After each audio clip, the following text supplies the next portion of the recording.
नमस्कार। आज हम एक ऐसे टॉपिक पर बात करने वाले हैं जिसे लेकर न जाने कितने सवाल और गलत फहमियां हैं। नाइटफॉल, जिसे स्वप्न दोष भी कहते हैं, ये एक ऐसा अनुभव है जिस पर अक्सर खुलकर बात नहीं होती और इसी वजह से ना बहुत सारे मिथ्स बन जाते हैं। तो चलिए मुद्दे पर आते हैं। सबसे पहला और सबसे आम सवाल यही उठता है कि आखिर ये नींद में ही क्यों होता है। आइए इसी क्यों और कैसे को जरा साइंटिफिक नजरिए से समझने की कोशिश करते हैं। सबसे पहले तो इस बात को एकदम साफ कर लेते हैं। ये एक बिल्कुल नेचुरल बॉडीली प्रोसेस है। मतलब ये समझना सबसे ज़रूरी है कि नाइटफॉल कोई प्रॉब्लम नहीं है, बल्कि एक सामान्य, एक स्वाभाविक शारीरिक प्रक्रिया है। तो आखिर ये नाइटफॉल या स्वप्न दोष है क्या? देखिए, विज्ञान की भाषा में ये नींद के दौरान वीर्य का इनवॉलंटरी डिस्चार्ज है, मतलब अपने आप स्खलन हो जाना। और ये ज़्यादातर तब होता है जब कोई गहरी नींद में हो। और हाँ, इसका कनेक्शन अक्सर सपनों से भी होता है। ये प्रोसेस आमतौर पर किशोरावस्था में शुरू होता है और इट्स कंप्लीटली नॉर्मल। इस बात को तो मतलब दिमाग में बिठा लेना चाहिए। नाइटफॉल किसी भी तरह की कोई बीमारी या शारीरिक कमी नहीं है। इसे किसी हेल्थ प्रॉब्लम से जोड़ना ये अपने आप में एक बहुत बड़ी गलतफहमी है। बल्कि सच तो इसका ठीक उल्टा है। ये एक हेल्दी साइन है। ये इस बात का संकेत है कि शरीर और रिप्रोडक्टिव सिस्टम दोनों ठीक से डेवलप हो रहे हैं और अपना काम सही ढंग से कर रहे हैं। ठीक है, तो अब ये तो समझ आ गया कि ये नॉर्मल है। तो फिर अगला सवाल मन में आता है, भाई ये होता क्यों है? चलिए अब इसके पीछे के साइंटिफिक रीजंस को जानते हैं।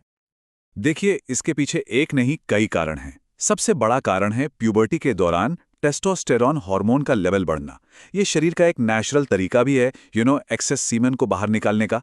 इसके अलावा यौन सपने, काफी समय तक एब्स्टिनेंस मतलब संयम, और कभी-कभी स्ट्रेस या एंजाइटी भी इसकी वजह बन सकते हैं। और अब आते हैं सबसे जरूरी हिस्से पर, मिथक बनाम तथ्य।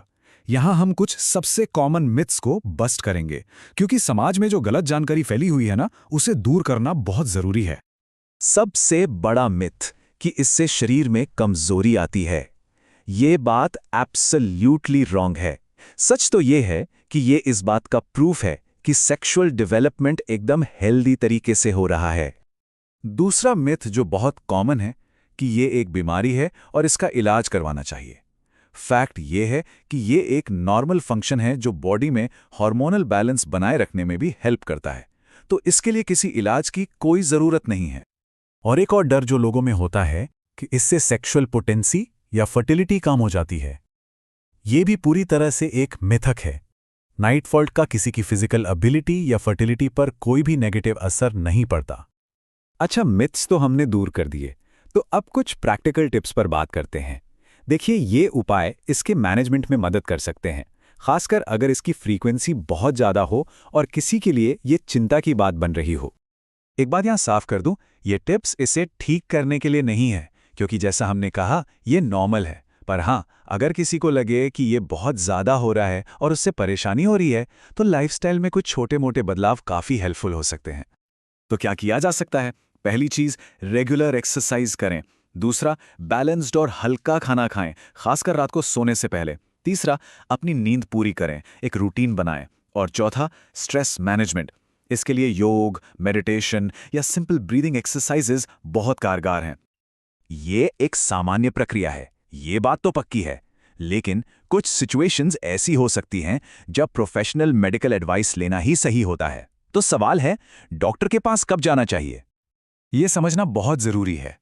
अगर नाइटफॉल के साथ दर्द या जलन हो, या ये बहुत ही ज्यादा हो रहा हो, मान लीजिए रोजाना पेशाब करने में दिक्कत आ रही हो, या फिर बुखार, सूजन जैसे दूसरे सिम्टम्स भी दिख रहे हों, तो बिना देर किए डॉक्टर से सलाह लेनी चाहिए। तो इस पूरी चर्चा का निचोड़ क्या है? सार बस इतना सा है कि इस शारीरिक प्रक्रिया को समझिए, इसके पीछे की साइंस को जानिए और इसके बारे में शर्मिंदगी महसूस मत कीजिए। ये एक लाइन हमेशा याद रखनी चाहिए, नाइटफॉल शर्म या चिंता का विषय नहीं है। ये सेक्सुअल हेल्थ का एक नेचुरल और जरूरी हिस्सा है। बस इसी में सारी सच्चाई छुपी है।